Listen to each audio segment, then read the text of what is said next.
Western Front, September 1944. A single German grenadier crouched behind a shattered wall, watching smoke curl from a bunker that had killed 11 men in 3 hours.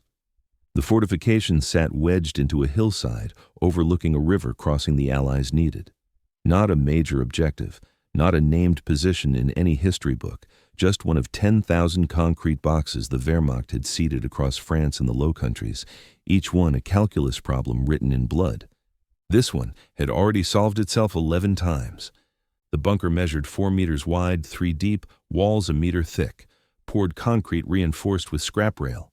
A single firing slit faced the approach road. Inside, 2 MG-42 machine guns on overlapping arcs. Effective range, 800 meters. Rate of fire, 1,200 rounds per minute. The math was simple. Any infantryman who stepped into the open became a statistic before he could raise his rifle. American forces had tried 3 times that morning. First attempt, a squad advance using a destroyed half-track for cover. The bunker waited until they were 200 meters out, then opened up. 4 men down in the first burst. The others scattered into the roadside ditch, pinned for 20 minutes before smoke grenades let them crawl back. Second attempt, mortar fire. 6 rounds landed within 10 meters. Impressive accuracy, useless effect. The rounds cratered the earth around the bunker, threw up geysers of mud, accomplished nothing. Concrete doesn't care about near misses. The walls absorbed the shock. The MG-42s resumed firing 3 seconds after the last explosion. Third attempt, a flanking maneuver through a drainage culvert that paralleled the road. Good tactical thinking, poor tactical luck. The Germans had sighted that culvert. 2 men made it 15 meters into the pipe before grenades rolled in from the bunker's rear entrance. 1 died instantly. 1 dragged himself back out with both legs shredded below the knee. 11 casualties, 0 progress. Command pulled the assault teams back and called for options. Artillery could do it. A sustained barrage from 155mm howitzers would eventually reduce the bunker to rubble.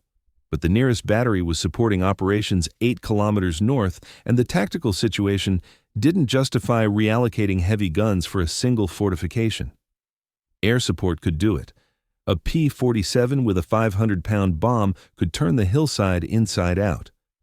But the weather had closed in an hour ago, ceiling dropping to 300 meters, visibility down to half a kilometer. No close air support today. Armor could do it. A Sherman tank could park 500 meters out and pound the firing slit until the structure collapsed, except the only armor in the sector was already committed to a river crossing operation 4 kilometers east, and the approach road to this bunker was mined. Engineers had cleared 3 teller mines that morning, probably more waiting in the mud. Probably. So infantry would handle it. Infantry always handled it. The company had been bleeding since Normandy. Started with 192 men in June, down to 143 by July, 109 by August. Now, mid-September, the roster showed 87 effectives. The replacements kept coming, but they didn't fill the gaps. They just slowed the attrition rate. Every bunker took its toll, every pillbox, every fortified farmhouse. The Wehrmacht was retreating but fighting every kilometer, leaving obstacles, leaving mines, leaving concrete boxes with machine guns and men willing to die in them. This bunker was just one more obstacle, one more problem, one more calculation of acceptable losses versus operational timeline. Command was running that calculation when Sergeant William Kessler walked up to the company command post and said he had an idea. Kessler was 23 years old, born in Ohio, drafted in 1943, trained at Camp Shelby, Mississippi, 5 months in combat, Grenadier by designation, which meant he carried an M1 Garand and a canvas bag full of Mk2 fragmentation grenades. Standard kit, standard soldier. Except Kessler had worked in a factory before the war, pressed metal, timing mechanisms, small parts machined to close tolerances. He understood how things fit together. He understood how things came apart. He'd spent the morning watching the bunker, studying its position, mapping its fields of fire, noting the drainage patterns around it, the ditch that ran along the east side, the slope of the terrain, the wind direction. He told the company commander he could take the bunker with 1 grenade, no artillery, no tanks. 1 grenade, placed right. The commander looked at him. Lieutenant Morrison. West Point graduate, 24 years old, 3 months in command, still learning the gap between doctrine and reality. Morrison asked how Kessler planned to place it. The bunker was 300 meters from the nearest cover. The MG-42s covered every approach. Even with smoke, even with suppressing fire, crossing that distance meant dying. Kessler said he wouldn't cross it. He'd throw it. Morrison stared at him, said nobody could throw a grenade 300 meters, said the world record was maybe 90 meters under ideal conditions, and even that was with a running start in specialized form. Said this was combat, not a track meet. Kessler agreed, said he couldn't throw it that far either, said he'd make it walk. He explained while sketching in the mud with a stick. The Mk2 grenade used a 4 to 5 second fuse, simple pyrotechnic delay. Pull the pin, release the lever, the striker hits the primer, the fuse burns, the explosive detonates, standard timing, standard effect. But Kessler had noticed something during a supply inspection 2 weeks earlier. Some of the grenades in the latest shipment had fuses that burned longer, 5.5 seconds, 6, manufacturing variants, sloppy tolerances. Normally that was a problem because it gave enemy soldiers extra time to throw the grenade back. Kessler saw it differently. He proposed modifying a grenade to burn even longer, not by changing the fuse, he couldn't do that in a foxhole with a combat knife, but by adding a delay mechanism.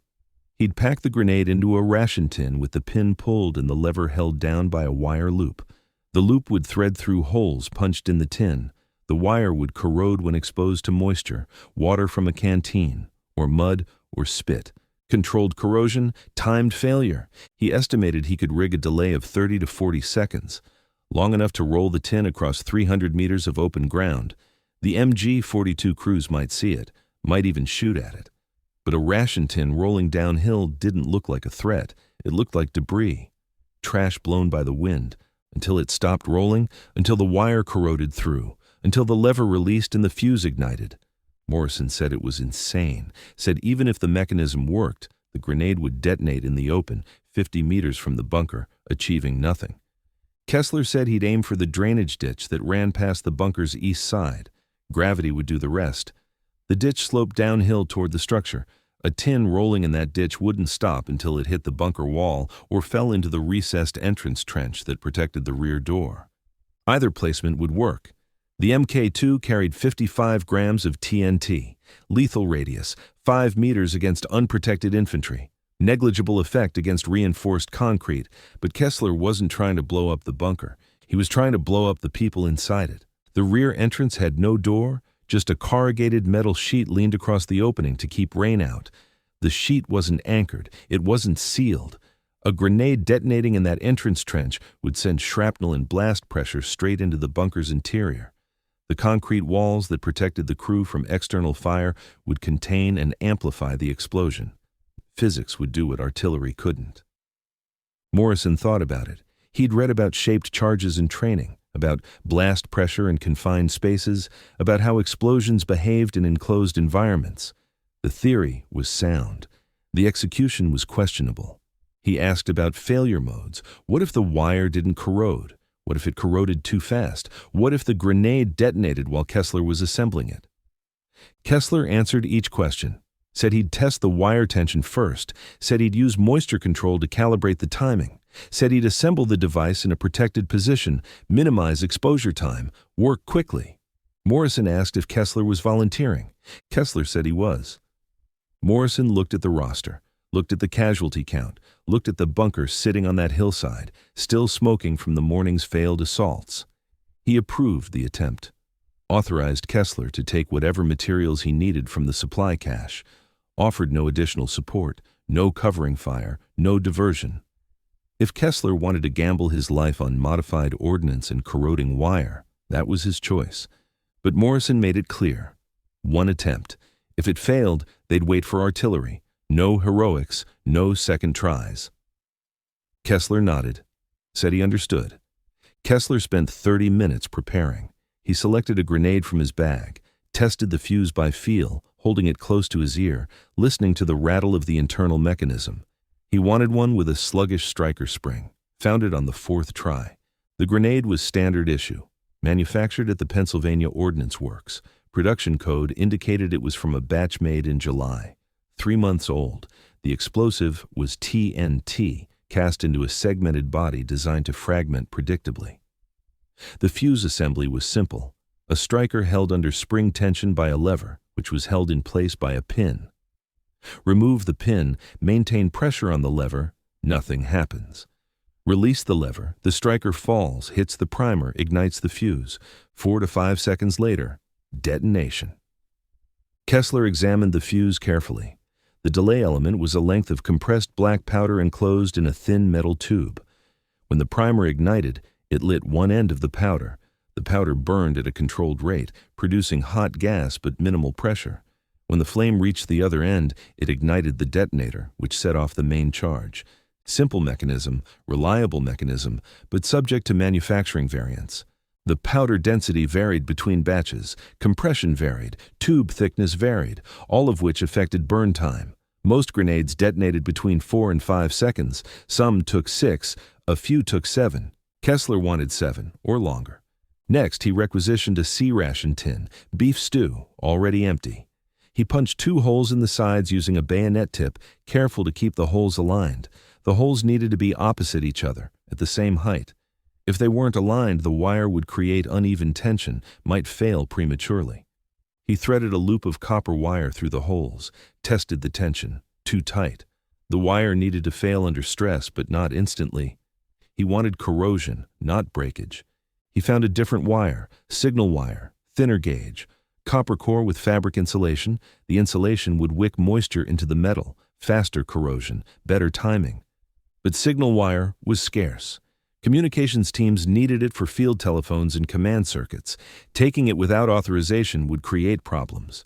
Kessler found a compromise. Old wire, already damaged, a length cut from a spool that had been partially destroyed by shell fire. The insulation was frayed, the copper was already oxidizing in places, perfect for his purposes, useless for communications. He cut a 30-centimeter length, stripped 2 centimeters of insulation from each end, threaded it through the holes in the ration tin, formed a loop inside the tin, sized to fit around the grenade's lever. He assembled the device in a shell hole 40 meters from the bunker. The hole had been created by an American mortar round that morning, deep enough to provide cover, close enough to access the drainage ditch. He worked slowly, pulled the pin from the grenade, held the lever down with his thumb, placed the grenade inside the tin, adjusted the wire loop so it pressed against the lever, maintaining pressure, released his thumb slowly. The lever stayed down. The fuse didn't ignite. Good. He dripped water onto the wire from his canteen, watched it soak into the fabric.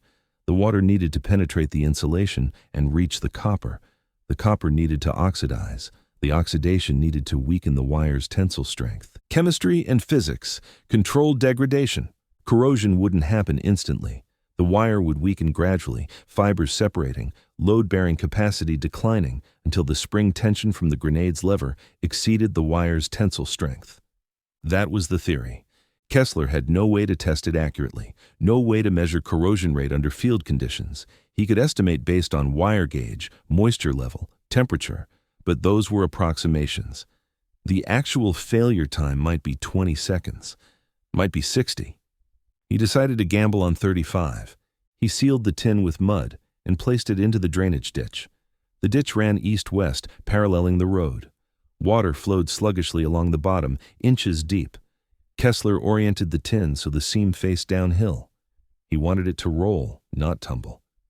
He gave it a push. The tin moved, slowly at first, then faster as the ditch's gradient took over. It rolled smoothly, turning end over end, water splashing around it.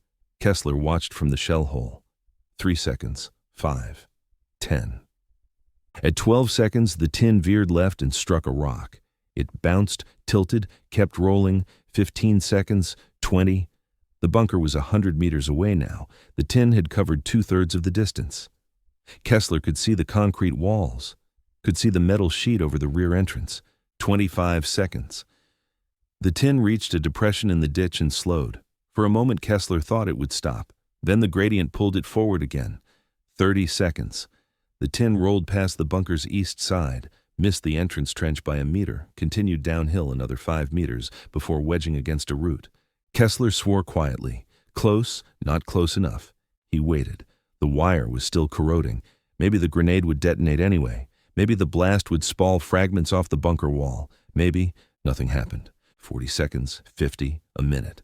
The wire had failed to fail, too thick or not wet enough, or the spring tension was weaker than Kessler had estimated. Inside the bunker, one of the German machine gunners had noticed the tin, pointed it out to his loader. They watched it wedged against the root, debris probably. American rations scattered everywhere after the morning's assault, nothing threatening. They returned their attention to the road. Kessler crawled back to the command post and told Lieutenant Morrison the device hadn't detonated, said he'd misjudged the wire gauge, needed thinner material, needed better trajectory. Morrison said forget it, said Kessler had gotten lucky once. The MG-42 crews hadn't seen the tin or hadn't cared. Trying again would draw attention. Trying again would get Kessler killed. Kessler said he could make it work, just needed one more attempt. Morrison refused, said the battalion was requesting artillery support, said the bunker would be reduced by morning, said Kessler should stand down. Kessler nodded, walked back to his position, waited 15 minutes. Then he gathered materials for a second device. This time, he used thinner wire. Found it in a damaged radio set, wire for the antenna connection, barely thicker than a hair, stripped the insulation entirely, bare copper. He coiled it into a spring shape, reducing its cross-sectional load capacity, soaked it in water for a full minute. The water turned faintly blue as the copper began to oxidize. He assembled the grenade into a fresh ration tin, crimped the lid shut with his fingers. The lid wasn't airtight, but it would keep the mechanism contained until the wire failed. He didn't tell anyone. Didn't ask permission. Morrison had said one attempt. Morrison hadn't said Kessler couldn't try again on his own initiative. That was the interpretation Kessler chose. He moved to the drainage ditch and placed the second device. Different location this time, upstream from his first attempt. The gradient was slightly steeper here, more water flow, better trajectory toward the bunker. This one rolled better, straighter line. The ditch's slope was consistent in this section. The tin accelerated smoothly, water spraying from its rotation. Kessler counted seconds, 10, 15, 20. At 23 seconds, the tin reached the bunker's perimeter. It rolled past the east wall, approaching the entrance trench. 25 seconds. The tin hit a depression and tilted left. The trajectory shifted. The tin rolled directly into the entrance trench, struck the corrugated metal sheet, bounced once, settled against the bunker's rear threshold. Perfect placement. Kessler waited. 28 seconds. 30. 35. Inside the bunker, the loader heard something. A metallic clunk. He turned toward the rear entrance, saw the ration tin wedged against the threshold, started to stand. At 37 seconds, the wire failed. The lever released. The striker hit the primer. The fuse ignited. 4.5-second burn. The loader shouted a warning. The machine gunners turned. One of them understood. Started moving toward the entrance. Too slow. Too late. At 41.5 seconds, the grenade detonated. The explosion was contained by the entrance trench. Pressure wave funneled into the bunker's interior. Shrapnel ricocheted off concrete walls, multiplying the fragment count. The corrugated metal sheet acted as a focusing device, directing blast energy through the narrow rear opening. Both MG-42 crews died instantly. One man killed by primary fragmentation, two others by blast overpressure. A fourth by secondary fragments, pieces of metal sheeting turned into projectiles. The fifth crewman, the loader who'd heard the tin, survived the explosion but was incapacitated by concussion. He staggered out of the bunker 20 seconds later, hands empty, ears bleeding, and collapsed face down in the entrance trench. The firing stopped.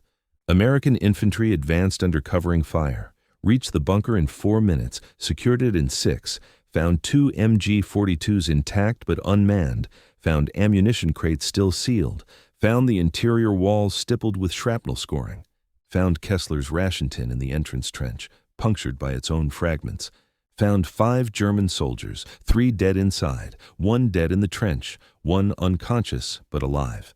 The medic stabilized the survivor. He regained consciousness an hour later, disoriented, temporarily deaf.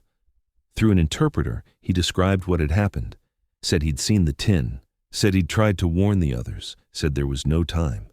Morrison arrived an hour after the assault, inspected the bunker, inspected the device, asked Kessler why he'd disobeyed orders. Kessler said he hadn't disobeyed. He'd just resumed the original plan after the first attempt failed. Said Morrison had ordered him to stand down from the first attempt. Said nothing about a second. Morrison stared at him. Said that was the worst legalistic reasoning he'd ever heard from an enlisted man. Said it was also the best tactical improvisation he'd seen in 5 months. He asked Kessler why he hadn't reported the second attempt, why he'd operated without authorization, why he'd risked a court-martial for insubordination. Kessler said he didn't think about it that way, said he saw a problem, said he had a solution, said waiting for artillery meant waiting another day, and waiting another day meant more men pinned down by that bunker, meant more casualties, meant the same 11 wounded might become 20. Morrison had no response to that, because Kessler was right. The tactical calculus was simple: one sergeant taking an unauthorized risk versus 11 casualties already suffered and more expected. The ratio justified itself. Kessler received no commendation, no medal, no official recognition. Morrison couldn't recommend him for valor without documenting the insubordination, couldn't document the tactical success without explaining how it happened. The after-action report listed the bunker as destroyed by infantry assault, grenades employed, enemy casualties 5, friendly casualties 11 wounded, 2 killed, standard entry, standard outcome. But word spread. Other grenadiers heard about the ration tin timer.